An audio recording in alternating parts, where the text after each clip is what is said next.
Election शायद जनवरी के आखिरी हफ्ते से पहले भी मुमकिन है। कराची एक बहुत बड़ा शहर है जो कराची में सबसे ज़्यादा नशस्तें लेगा, शायद पाकिस्तान में वो सरकार बनाने की पोजीशन में भी आ जाएगा। कुछ जमातें ये कोशिश कर रही हैं इस वक्त भी कि माजी में जिस तरह यहाँ पर जाली इलेक्शंस होते थे उस तरह का कोई बंदोबस्त किया जाए ताकि वो अपनी मर्ज़ी के नताइज हासिल कर सकें। नवाज शरीफ को आप आता हुआ देख रहे हैं मुल्क में? मेरा ख्याल है कि पीपल्स पार्टी वो पहली जमात है जिसने इस ख्वाहिश का इज़हार किया था कि नवाज़ शरीफ को वापस आना चाहिए। उस वक्त PMLN भी ये कह रही थी कि नहीं आना चाहिए, तो हम तो बहुत खुश होंगे अगर वो जल्दी वापस आ जाए।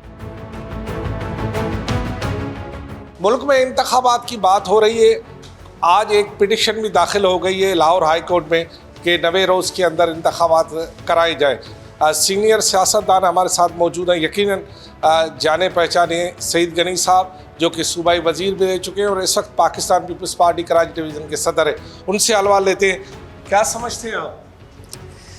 देखिए, मैं ये समझता हूँ कि इस वक्त मुल्क को जिस मुआशी बहरान का सामना है या सियासी बहरान की सूरत हाल भी नज़र आती है, अगर मुल्क को हमने इससे निकालना है तो उसका वाहिद हल जल्द से जल्द इंतखाबात हैं। आज इलेक्शन कमीशन ने ये कहा है कि वो डिलिमिटेशन जो उन्होंने की है उसका वो अनाउंस करेंगे। मुझे उम्मीद है कि जो डिलिमिटेशन पहले हुई थी उसमें कोई ज़्यादा फ़र्क नहीं होगा और होना भी नहीं चाहिए। अगर ज़्यादा फ़र्क नहीं होगा तो ये जो 1 महीना रखते हैं अपील्स के लिए, उनको निपटाने के लिए, ये 1 महीना बहुत ज़्यादा होता है। ये कम अरसे में चीज़ें हो सकती हैं और अगर सारी जमातें इस पर इत्तफ़ाक़ करें, इलेक्शन कमीशन कोशिश करे, तो मेरी राय में इलेक्शन शायद जनवरी के आखिरी हफ्ते से पहले भी मुमकिन है और जितना जल्दी इलेक्शन होगा उतना मुल्क के लिए, मुल्क के लोगों के लिए बेहतर है। अच्छा सर, 30 को तो वो जारी करेंगे कि ये हल के यहाँ आए, उसके बाद 1 महीना अपील और उसका होगा। अगर ये डिलिमिटेशन का झगड़ा, अगर उन्होंने कोई बहुत ज़्यादा गंद न डाली हो डिलिमिटेशन में ताकि जानबूझ के क्राइसिस पैदा करें, लिटिगेशन हो जाए, मसाइल पैदा हो जाएं, फिर तो शायद मुमकिन है कि आगे चला जाए। लेकिन अदरवाइज़ अगर डिलिमिटेशन इन्होंने बिल्कुल एक अक्लो फहम के मुताबिक की होगी, ज़्यादा छेड़खानी नहीं की होगी जिसकी ज़रूरत नहीं थी, तो इलेक्शन जल्दी हो सकते हैं। ये तासुर है कि ये जो कैरेट टक्कर हुकूमत है, जो निगरान हुकूमत है, वो तूल पकड़ेगी। आम तौर पर लोगों में ये एक तासुर है। ये तासुर की आप नफ़ी करते? देखिए, ख्वाहिश तो शायद बैठे हुए वज़रा की या लोगों की हो सकती है, इसलिए कि जब ज़ाहिर बंदा किसी पोजीशन पे आता है तो वो तो चाहते हैं कि 10 साल बैठे रहें। लेकिन बात यह है कि इस मुल्क का आइन क्या कहता है और इस मुल्क के जो इस वक्त मुआशी हालात हैं उससे निकलने के लिए क्या उनकी ख्वाहिशात को सामने रखना ज़रूरी है या फिर ये कि हमें क्राइसिस से निकालने के लिए इलेक्शन करवाना ज़रूरी है।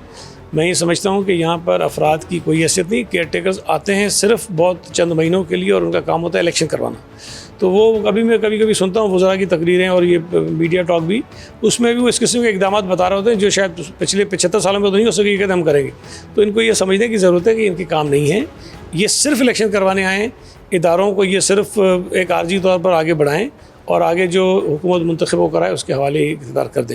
अच्छा, उधर ऑफ दी रिकॉर्ड और ऑन दी रिकॉर्ड ये कहते हैं हम 3 माह के लिए थोड़े ही आए हैं, ये क्या कहते हैं? वो कहते हैं तो ठीक है, कहते हैं ना, लेकिन मेरी राय है कि हो सकता है कि इंतखाबात उनकी सोच से भी पहले हो जाए। उनकी सोच से पहले तो इंतखाबात हो जाएंगे। कराची एक बहुत बड़ा शहर है और शायद ये इस दफ़ा मुमकिन भी हो कि जो कराची में सबसे ज़्यादा नशस्तें लेगा, शायद पाकिस्तान में वो सरकार बनाने की पोजीशन में भी आ जाएगा। इस बात की आप तरह जो पॉलिटिकल कारकुन हैं? देखें, अल्लाह का शुक्र है, मैंने ये बात बहुत बरसों पहले कही थी कि जब भी शहर में इंतखाबात ठीक होंगे पीपल्स पार्टी इस शहर की सबसे बड़ी जमात होगी। और बल्दियाती इलेक्शन में ये बात साबित हुई। ना सिर्फ कराची बल्कि हैदराबाद में भी पीपल्स पार्टी ने बहुत ज़्यादा बड़ी कामयाबी हासिल की। और मैं आपको फिर बता रहा हूँ कि इंतखाबात जो हैं वो साफ़ और शफाफ और ट्रांसपेरेंट हुए, फ्री फेयर हुए, तो पीपल्स पार्टी कराची की सबसे बड़ी जमात होगी, कौमी असम्बली की सीटों में भी और सूबाई असम्बली की सीटों में भी। लेकिन शायद कुछ जमातें ये कोशिश कर रही हैं इस वक्त भी कि माजी में जिस तरह यहाँ पर जाली इलेक्शंस होते थे उस तरह का कोई बंदोबस्त किया जाए ताकि वो अपनी मर्ज़ी के नताइज हासिल कर सकें। ये किसी के भी हक़ में बेहतर नहीं होगा। मैं समझता हूँ कि ये बड़ी ज़्यादती होगी कराची के शहरियों से कि उनकी मर्ज़ी के और उनकी ख्वाहिशात के मुताबिक या उनके वोट के मुताबिक लोग मुंतखब ना हों बल्कि किसी और चोर दरवाजे से आ जाएँ। आप बोलने में बहुत बोल्ड है, तो उन जमातों के नाम बता पाएंगे जो अभी भी वो चोर दरवाजे का रास्ता तलाश कर रही हैं, अगर आप मुनासिब समझे ताकि आवाम को पता चले? नाम भी मैं आपको बता दूंगा, लेकिन जिसको चोर दरवाजे से आने की आदत पड़ी होती है कोशिश वही करता है। मतलब आप कुछ तो है ना, मतलब जो अब मैंने आपको इतना तो बता दिया है कि जो मुशर्रफ के साथ जो लोग थे वही हैं या जो चोर दरवाजे से आने के आदी हो गए हैं, मतलब जो मुशर्रफ के साथ थे, जिनकी लोगों में साख ख़त्म हो गई है, जिनको ये यकीन है कि वो लोगों के वोट के ज़रिए मुंतखब नहीं हो सकते हैं, वही इन काविशों और साजिशों में इस वक्त मसरूफ़ है। मतलब आप एमक्यूएम का नाम ले रहे हैं, वो भी इसमें शामिल हो सकती है। तहरीक इंसाफ का क्या मुस्तकबिल है? जब इमरान खान जोबों पर था, जब वो लोग पता नहीं सोचते भी नहीं थे कि वो जाएगा, मैं तब भी कहता था कि इमरान खान सियासी तौर पर बिल्कुल ही फारिग आदमी है, उसकी कोई सियासी सूझबूझ नहीं है। जब आपके मीडिया के चैनल उसके हर बेवकूफ़ी के फ़ैसले को बताते कि उसे बड़ा सिक्सर मार दिया है, मैं कहता था कि ये पागलपन का फ़ैसला है। और मैं बहुत अरसे से कह रहा हूँ कि इमरान खान पाकिस्तान की सियासत की तारीख़ है। अच्छा, ये जिस तरह आपने KMC में इत्तेहाद किया है, क्या इलेक्शन में आप कोई अपने हम ख्याल जमायतों से कोई सीट एडजस्टमेंट कर सकते हैं? देखिए, ये कहना तो अब कबल वक्त है, लेकिन जब बल्दियाती इलेक्शन हुए थे तो हमने पार्टी क़यादत से एक इजाज़त ली कि हम बल्दियाती इंतखाबात में मकामी सतह पर जमातों से अपना इत्तेहाद करें। और जब हमें उसकी इजाज़त मिली तो हमने मज़ीद इसको नीचे डिसेंट्रलाइज़ किया और नीचे ज़िलों को ये इख्तियार दिया कि आप अपने हालात के मुताबिक जिस जमात से PTI के अलावा जिस जमात से समझते हैं कि इत्तेहाद होना चाहिए वो आप करें। तो उन्होंने कई जगहों पे किया।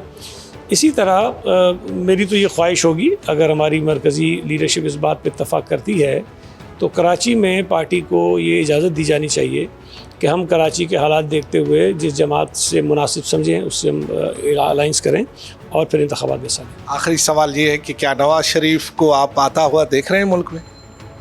मेरा ख्याल है कि पीपल्स पार्टी वो पहली जमात है जिसने इस ख्वाहिश का इज़हार किया था कि नवाज़ शरीफ को वापस आना चाहिए। उस वक्त PMLN भी ये कह रही थी कि नहीं आना चाहिए, तो हम तो बहुत खुश होंगे अगर वो जल्दी वापस आ जाए। अगर PMLN तो कह रही है कि इंतखाबात थोड़े आगे होने चाहिए, जिस तरह का उनका तासुर है, रवैया है। मैं ये कहता हूँ कि इंतखाबात PMLN पीपल्स पार्टी या किसी जमात के लिए नहीं, इस मुल्क के लिए ज़रूरी है, जल्दी होना। जी, जैसे कि सईद गनी का ये कहना था कि इंतखाबात इस मुल्क के लिए ज़रूरी है।